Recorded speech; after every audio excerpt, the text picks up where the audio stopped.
இயேசுவின் நாமத்தில் உங்களை வாழ்த்துகிறேன். மத்தேயு சுவிசேஷம் 15ஆம் அதிகாரம் 28ஆம் வசனம்.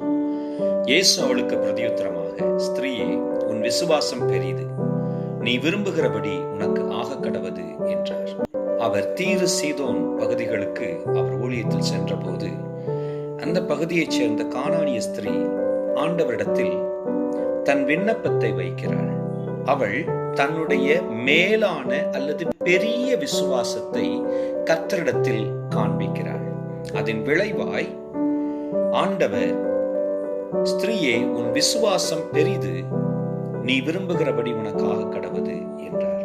நாம் நம் தேவன் பேரில் வைக்கிற விசுவாசம் பெரியது என்பதை அவருக்கு காண்பிப்போம். அவரிடத்தில் கொண்டு செல்லப்பட்ட காரியத்தை நிச்சயமாய் நிறைவேற்றுவார் என்கிற விசுவாசத்தோடு அவரை அண்டிக் கொள்வோம். அவர் உங்கள் வாழ்விலும் அற்புதங்களை செய்வாராக.